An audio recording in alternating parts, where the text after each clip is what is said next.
आप सभी भक्तों को दास का प्यार भरा राधे राधे। आज की इस वीडियो में ऐसे सिंह के बारे में आज आपको मैं अवगत कराने आया हूँ कि उस the real lion of the Bharat, एक ऐसा सिंह जो इस भारत देश की शान और जिसने औरंगजेब जैसे क्रूर शासक को भयभीत करके रख दिया था। और वो वीर योद्धा मात्र 12 वर्ष का योद्धा था। और इस योद्धा की कहानी कहीं इतिहास के पन्नों में दब गई थी पूरी तरह से। पर आज इस इतिहास को जानने के बाद आपका जो लहू है वो और उबाल मारेगा और वीर आपको पता चलेगा कि ये सिंहों की भूमि है, यह शेर की भूमि है। ये भारत देश में हमेशा शेर ही जन्मे हैं, दोगले नहीं जन्मे, पिल्ले नहीं जन्मे। तो इस वीडियो को पूरा सुनिएगा। अपने इतिहास को हम नहीं जानेंगे तो कौन जानेंगे? पाकिस्तान वाले। अपने इतिहास को जानो। यह औरंगजेब के बारे में हम जितने भी बात करें उतनी कम है। वो इतना क्रूर शासक था और इतना नीच, उसे सम्राट भी कहना उस पदवी की, ऐसा होगा कि उस पदवी की हम अपमान कर रहे हैं। जिसका पूरा तख्त था, जिसका पूरा जीवन अपने ही परिवार के खून से लथपथ हो, तो वह कोई राजा नहीं हो सकता, कोई शासन नहीं, वो हत्यारा हो सकता है। परंतु आज मैं आपको बताऊंगा कि उस काल, औरंगजेब के शासन काल में औरंगजेब को डर का आभास अगर किसी ने कराया था, वो पहली बार औरंगजेब डरा था। उसके मुख पर वह भय दिखा था। एक बार औरंगजेब की सभा चल रही थी। उस सभा में सभी राजाएं उपस्थित थे, भारत के तमाम राजा उपस्थित। और औरंगजेब को बहुत ही ज़्यादा शौक था कि वह शेर को रखने का शौक था। वो शेर को रखता था और बहुत ही, वो शेर बहुत ही क्रूर और बहुत ही वीर शेर था। और औरंगजेब को उस शेर को रखने का बहुत ज़्यादा शौक था। एक नपुंसक ऐसे ही शौक पालता है।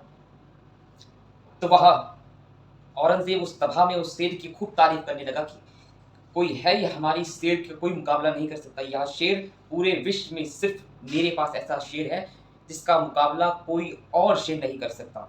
इतने में ही हमारे भारत देश के एक राजा, राजा यशवंत सिंह, उन्होंने खड़े होकर कहा कि गुस्ताखी माफ कीजिएगा सम्राट, मेरे पास एक शेर है और वह शेर आपके इस शेर से ज्यादा बलवान है। अब इतने में ही कोई अगर आपकी ही सभा में, आपके ही घर में आके और आपसे ही कहे कि आपसे ताकतवर चीज हमारे पास है, तो कितना क्रोध होगा। औरंगजेब आग बबूला हो गया और बहुत ही ज्यादा क्रोधित हो गया। क्या? और इतने में ही औरंगजेब ने कहा कि कल ही तुम्हारे और मेरे शेर के बीच में एक द्वंद्व होगा, एक युद्ध होगा, और जिसका शेर जीतेगा फैसला तभी होगा कि किसका शेर सबसे ज्यादा ताकतवर है। और औरंगजेब ने एक बात और कही कि यशवंत, अगर कल तुम्हारा शेर हार गया मेरे शेर से, तो तुम्हें मृत्यु के घाट में स्वयं उतारूंगा, तुम्हारा धड़ सर से अलग मैं स्वयं अपनी इस तलवार से करूंगा। यशवंत सिंह ने कहा कि महाराज, ऐसी नौबत ही नहीं आएगी, मुझे मेरे शेर पर पूरा विश्वास है। अब अगले दिन युद्ध का दिन आया, द्वंद्व का। औरंगजेब का शेर द्वंद्व में उतार दिया गया और औरंगजेब ने कहा कि यशवंत, कहाँ है तुम्हारा शेर? तो यशवंत सिंह ने कहा कि महाराज, मेरा शेर तो मेरे साथ ही है। मेरा बेटा पृथ्वी सिंह यहां लड़ेगा आपके शेर के साथ। अब वहां बैठे सब ठाके मारने लगे, हंसने लगे कि एक 12 साल का बच्चा लड़ेगा मेरे क्रूर शेर से, जो आज तक कभी नहीं हारा किसी से। यशवंत सिंह ने कहा कि हाँ महाराज, यह मेरा शेर है और यह आपकी इस शेर को परास्त करके दिखाएगा।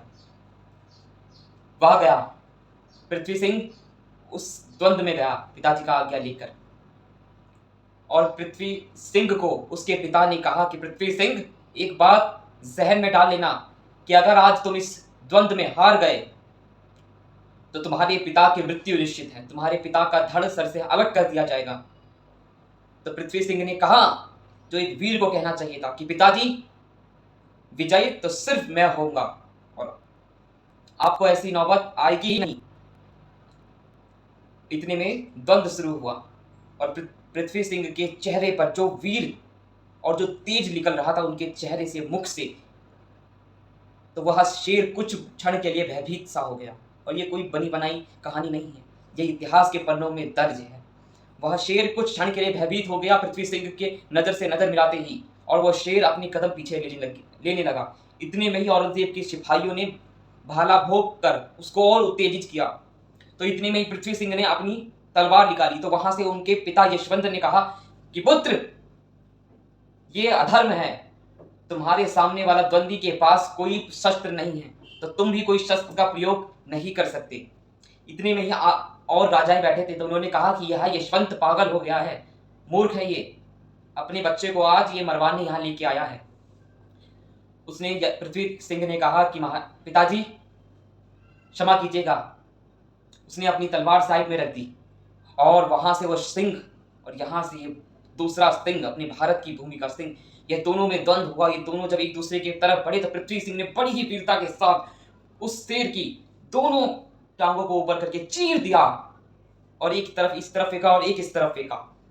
यह सब देखकर औरंगजेब के चेहरे पर पहली बार उस समय औरंगजेब के मुख पर भय दिखा था, और यशवंत सिंह बड़ी ही वीरता के साथ, बड़ी ही गुरूर के साथ अपने शेर के साथ खड़े थे और कहे कि औरंगजेब देख, ये है मेरा शेर, और शेर को पिंजरे में नहीं रखा जाता, ये रियल शेर है, ये मेरा गुरूर है, मेरा पृथ्वी सिंह, ये भारत देश का गुरूर है।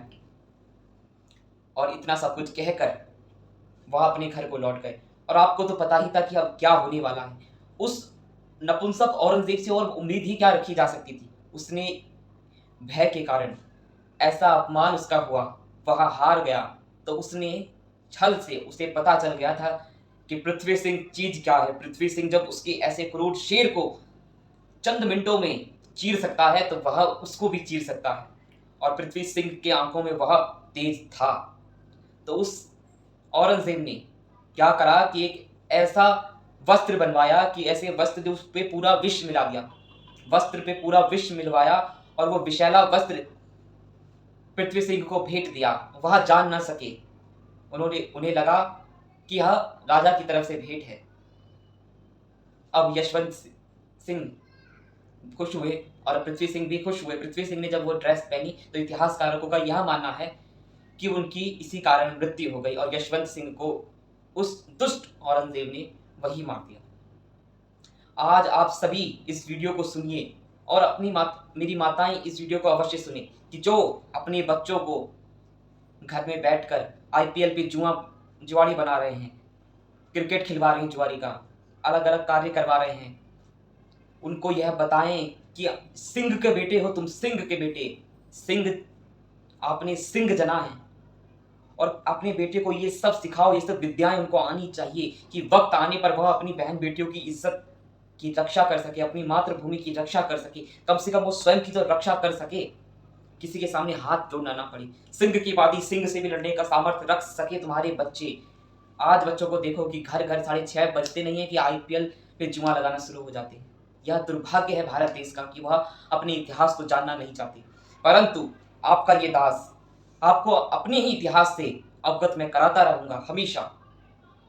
सनातन धर्म कितना विशाल है और सनातन धर्म कितना श्रेष्ठ है, इसका बखान नहीं किया जा सकता। परंतु आप लोगों के सामने इस भारत देश पे जन्मे एक एक वीर योद्धा के बारे में मैं आपको अवगत कराता रहूंगा, जिससे आपको भी पता चले कि इस भारत देश का इतिहास क्या है, एक सही इतिहास, और आप लोग जानो और अपने बच्चों को सुनाओ कि तब जाकर वह एक वीर बनेंगे।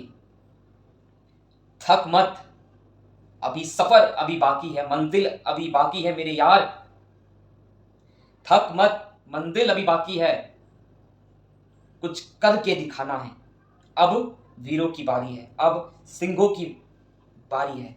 अपने बच्चों को जुआरी नहीं, शेर बनाओ, इस देश के काबिल बनाओ कि वह इस देश की रक्षा और गौरव को बढ़ा सके। आप सभी भक्तों को राधे राधे।